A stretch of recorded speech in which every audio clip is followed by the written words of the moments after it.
Thank you all for staying with us for a little while. I know the hour is late and the movie was very powerful. My name is Todd Rockoff. I am the president and CEO here at the Tucson J. I want to thank the committee who devotes countless hours and puts a lot of time and thought into what we have the ability to see on the screen and what we have the ability to take with us as we go back to our cars or as we have the opportunity to spend a little bit of time together.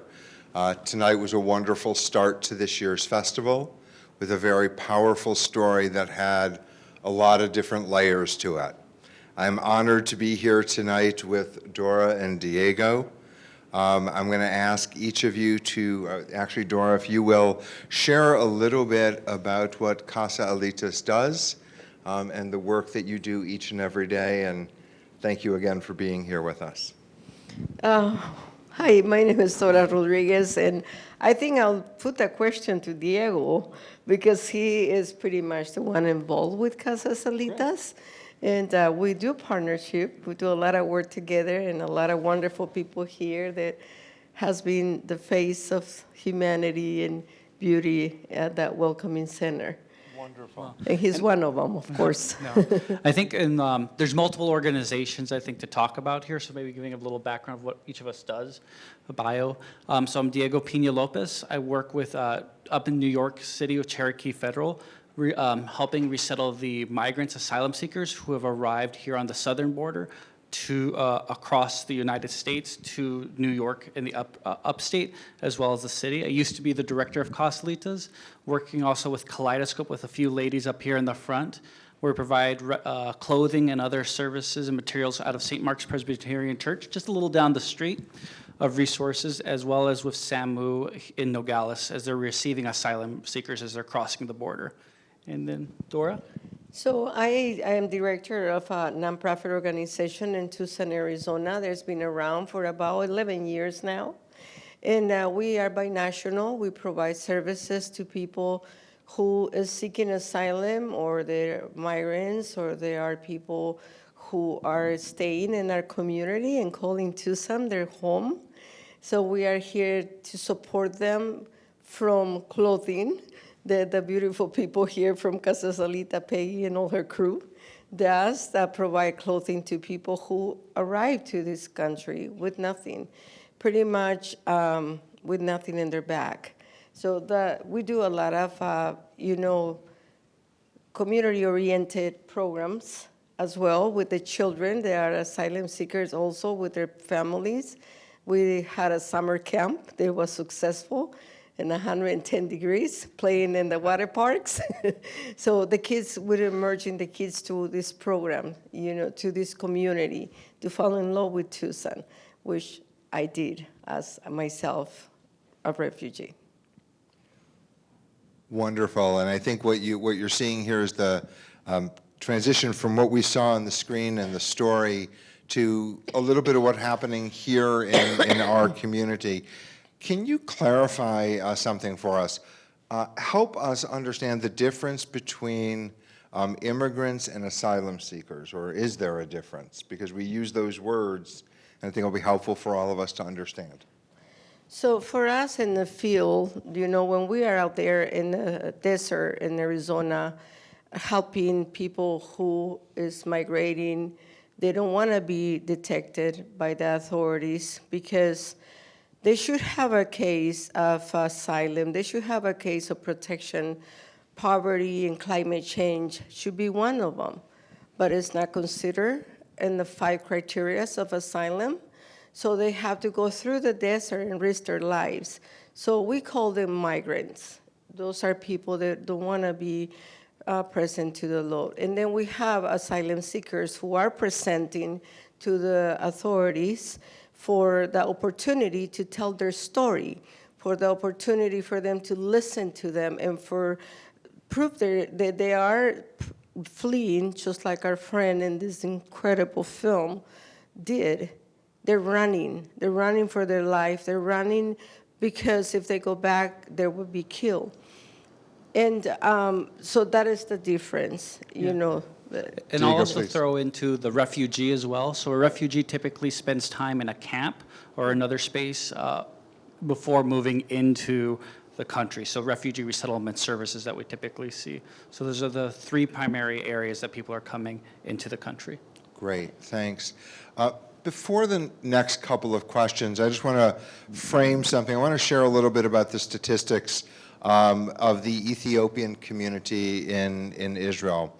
And I know over the years of the festival, we have highlighted a variety of films with stories of the Ethiopians who have made their way to Israel. These are Jewish individuals who are living in Ethiopia and now are living in Israel. As of 2022, there were approximately almost 169,000 Ethiopian Jews that were living in Israel, which is about 2.3% of the Israeli Jewish population and about 1.75% of the total Israeli population. Ethiopian Jews face challenges of fully integrating into Israeli society. Some of these challenges include poverty. More than half of the community lives below the poverty line. Discrimination. The chief rabbinate does not fully recognize Ethiopians and their children as fully Jewish, and that can lead to some systemic discrimination. And education. Fewer than 4,000 Israeli students of Ethiopian origin are enrolled in higher education. That being said, I'm really proud to share that through the Weintraub Israel Center, which again is a partnership between the J and Jewish Philanthropies of Southern Arizona, a number of years ago we were bringing in regularly Shinshanim, or young Israelis after high school before their military service. And Leah Yuval Gini Avunu was one of our first Shinshanim. And she was an emissary here who devoted her time pre-Army to building bridges between our community, Israel, and Tucson in general. She is now studying at the Reichman University as part of their international school and now works in the Knesset, or the Israeli government. When she was here in Tucson, she hosted a variety of programs to bring awareness to the Ethiopian Jewish community. She's very active now on social media, and to bring more awareness to the Ethiopian community in Israel, and is breaking the stereotypes that I just shared. How is stereotyping hurtful to asylum seekers? Paper, rock, scissors. I think the first thing to look at it, and I think the film is a great example of it with the father figure. You know, the microaggressions that we saw there, with first not knowing the language, calling him, saying like, "Oh, I guess he's good for something. He listens to the instructions," right? We see those every day. I think as a Hispanic male of a lighter skin tone, I know Mexican culture a lot of times the color of your skin still plays a factor for many of fellow Mexicans' lives. And I think in our community, working within the shelter space for asylum seekers, with many volunteers, one of the things that I have to pay attention to working with people is recognizing those microbursts occurring. I have one funny story if I can share quickly, and I know Dora has many. No, go ahead. But I'll always remember this instance where we had our first family from India coming to the shelter, and we were still a 5-bedroom house. And this, she was a woman, she was separated from her husband, she was pregnant, the husband went to detention, and we used to always serve in the morning some hot dogs, hot dogs, beans, and eggs every morning for people. And the volunteer was getting everything ready, and I was like, well, dietary restrictions. This woman's from India, they don't eat pork and so forth. And the volunteer said, well, if she's hungry, she'll eat. And it took me a hot second of holding my temper, thinking and reflecting on how to change the situation. And what I said was, well, we have the resources, we can do better than that. And I think working through those microaggressions that you hear from other people and not, kicking them out the door essentially or talking back, but also re-encouraging to change that perspective like the father had later on to help us all progress forward. And I think the message that I'm hearing from you and that we saw on the screen is you see each person as a whole person. Absolutely. And you respect who they are as that person, and You try to, we learn in our tradition about welcoming the stranger, and that we open our door and we do everything we can to make that person comfortable. And we don't make them comfortable the way we think they should be comfortable. We should make them comfortable in a way that is actually comforting to them. And I think if we use that as a guiding principle for ourselves, we will be able to create the kind of world I think that we're all looking to see. And growth. You saw it on the screen. You saw some growth, and not the word tolerance, but really the word acceptance. I think that's another key aspect. One of the questions the Film Festival Committee was curious about, especially around the work of Casa Alitas, is cultivating compassion. It seems that often there's a lack of compassion around immigrants, migrants, refugees, and asylum seekers. How do we inspire compassion and attitudes of helping? Why don't you do self-vision first? Self-vision first, what you do? It's walk their shoes, pretty much. Stay beside them and see us as humans, as person. That's what I never said the asylum seeker. I said that person seeking asylum, because we must continue to humanize who we are. And I think that brings us together, that yes, you were born in a different place. Yes, you speak a different language. Your skin color is different. But under the sky, under the sun, we are just the same. So that's what we practice in our organization, and then I practice in my life every day when we see people from all over the world. Really fast, I know timing is important, but we as volunteers are at the end of the border wall, which is a southwest part of Tucson, about 70 miles. Every single morning there is volunteers, and they're at 4 in the morning waiting for people who present themselves. These people are coming all the way from Sudan, all the way from India, all the way from Afghanistan. So this is globally. This is not just in Central America or Mexico. The language barriers, I tell you, you have to be creative to communicate with them. And Easter Sunday, I was up there at the end of the border wall and celebrating my Easter Sunday, and I met a man from Sudan. And he was telling me that he was the only one survivor in his family. And I knew that he would eat the boiled eggs, because we give him hot dogs, and canned hot dogs, but I knew he wouldn't want to eat that. So we offer that. And that's what you do. You meet them where they're at. And that's all, it shouldn't be that hard to treat the person just like you and I. We're the same. I think to add to that, one thing I learned early on, coming from a social work background, is treating everyone, the migrants, as guests. There's one thing to be the stranger, but also thinking of them as guests in your home, as we saw with them inviting them to the meal there. But if you invite somebody as a guest, it brings that sense of warmth and trying to figure out how to meet them where they're at as they come through your door there. I always loved and admired Dora for how she meets and sees and hears people and talks, and active listening that goes along with that. And I think that has made our community and many of the amazing NGOs working with migrants here phenomenal. I mean, we have a huge, impactful volunteer corps in Tucson that moves mountains, quite literally.